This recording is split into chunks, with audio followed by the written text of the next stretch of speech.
All right, let's look at the last video for section 1.7. Let's suppose I'm trying to calculate this limit. Remember, I could try to bring in a limit as long as that limit exists and my inverse sine function is continuous at it. So let's try to bring in that limit to the inside of the parentheses as x approaches infinity. Now 4x over 5 plus 8x. Let me see if I can evaluate the inside.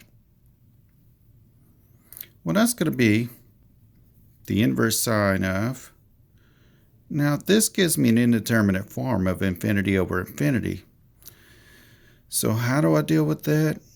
I divide each term by x to the first. Limit as x approaches infinity of 4x over 5 over x plus 8x over x.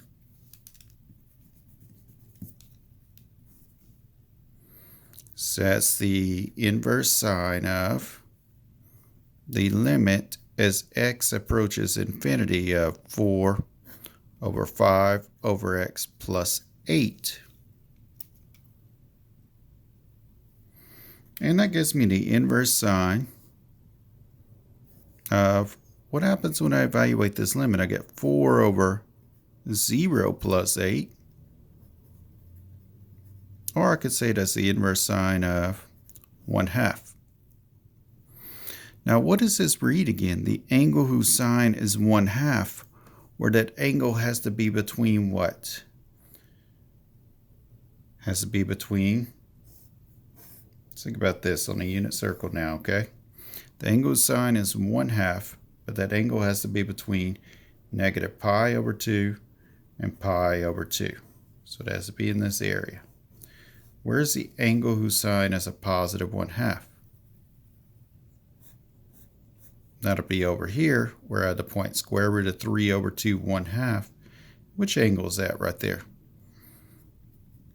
That would be pi over 6.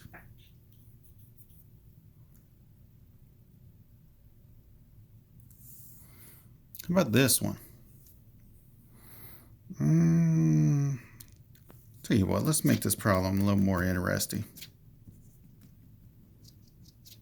Let's say we're going to have limit as x approaches negative infinity of cosine of this stuff. So that's going to be, let's try to pull the limit to the inside first right here. So we have the cosine of the limit as x approaches negative infinity of 2x over 4 minus 4x.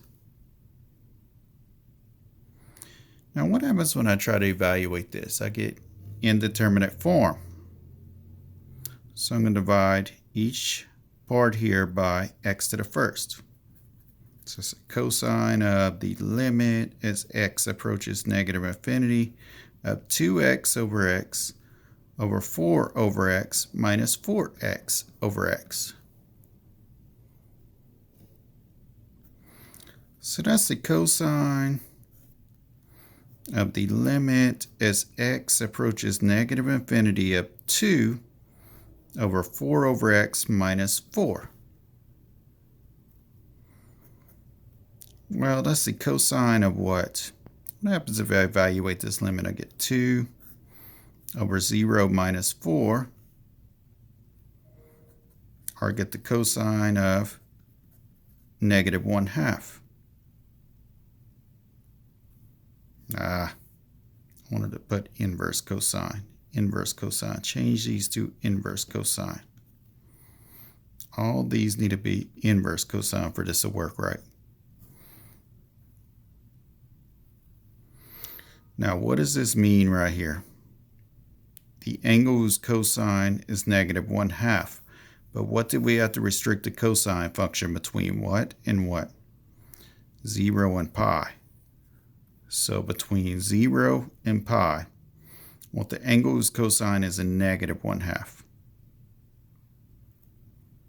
Well, wouldn't that be in this quadrant? And which point would it be? Actually, I drew a little bit wrong the scale here.